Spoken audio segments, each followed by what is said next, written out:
Oke ya, Assalamualaikum warahmatullahi wabarakatuh. Perkenalkan, nama saya Yahya Abdul Rozak. Saya semester 5 Prodi Manajemen Bisnis Syariah, Fakultas Ekonomi dan Bisnis Islam, Institut Agama Islam Negeri Kediri.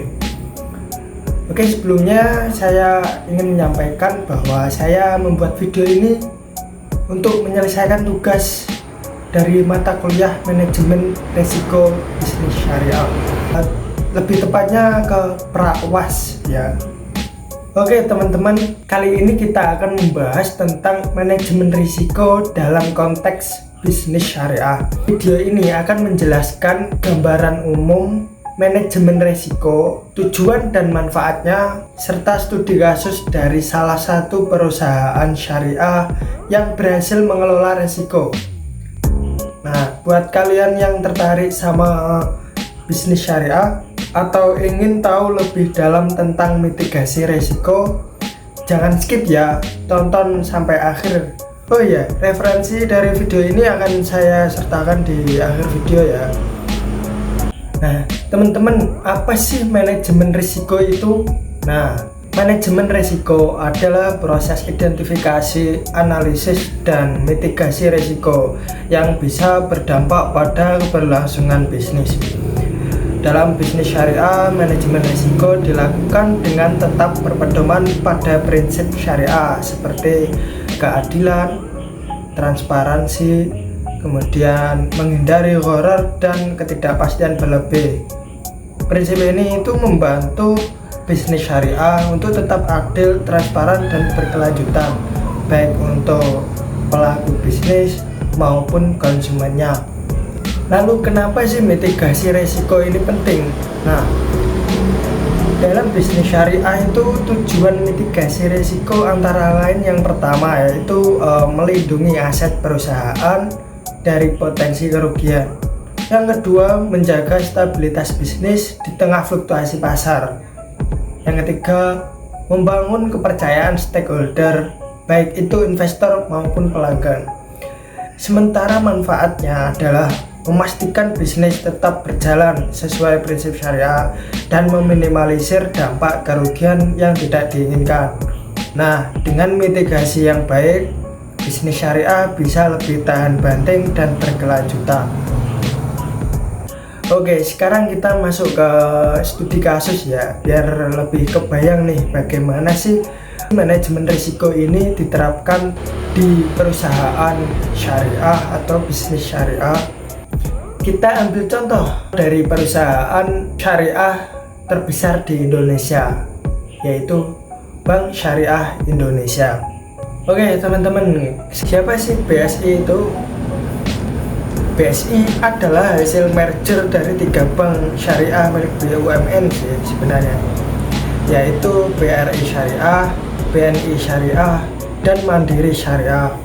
Merger ini itu resmi dilakukan pada tahun 2021 dan sejak itu BSI menjadi bank syariah terbesar di Indonesia gitu. Nah, kegiatan utamanya itu menyediakan layanan perbankan berbasis prinsip syariah. Kemudian untuk visinya, BSI ini menjadi bank syariah yang terdepan, modern dan berkontribusi bagi perekonomian Indonesia.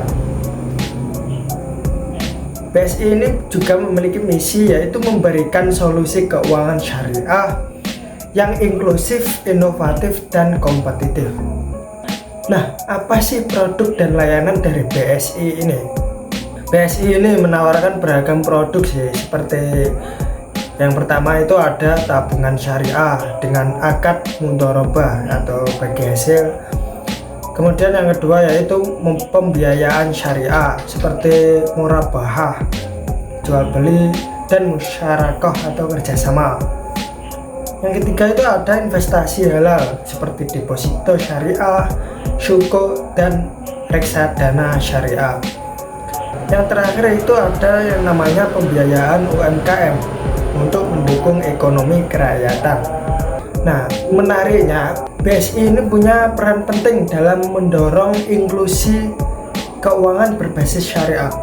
Jadi mereka itu nggak cuma fokus ke kota-kota besar yang ada di Indonesia, tapi mereka itu juga fokus ke pedesaan untuk memperkenalkan bahwa ada loh bank yang syariah, yang berbahasa syariah itu yang inklusif gitu. Nah, setiap bisnis pasti punya resiko, ya terkecuali bank syariah sebesar BSI. Nah, BSI ini menghadapi beberapa risiko utama yang kalau nggak ditangani dengan baik itu bisa mengganggu operasional mereka.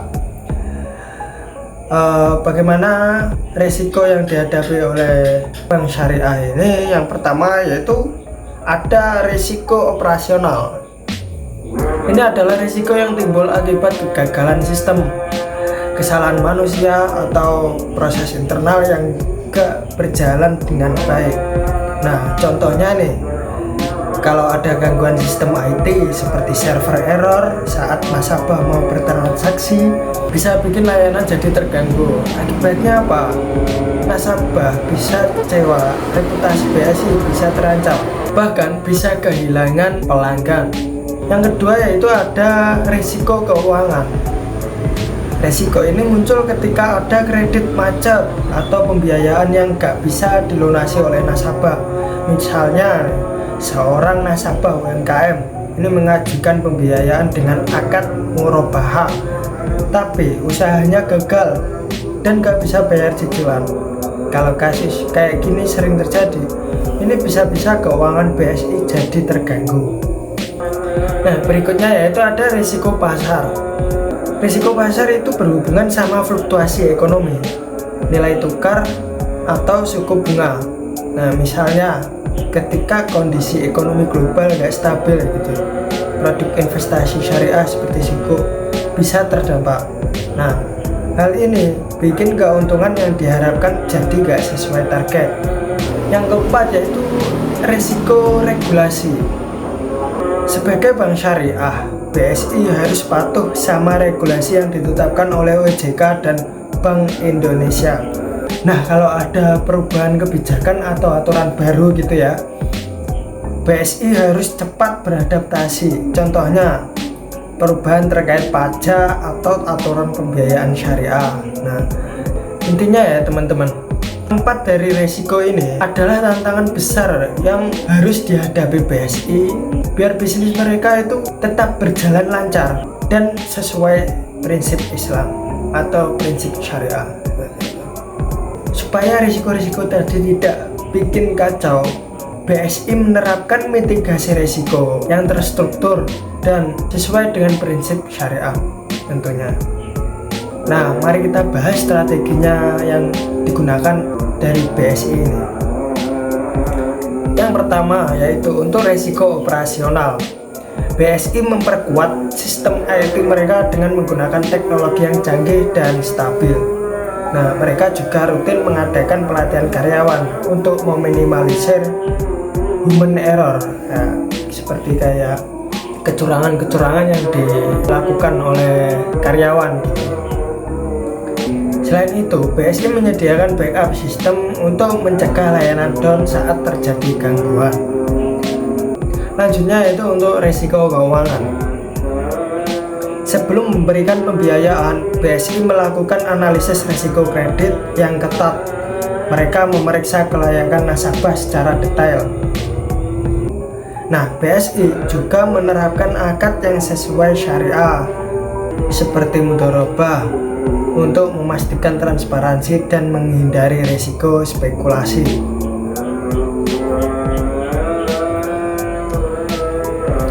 Berikutnya yaitu untuk risiko pasar.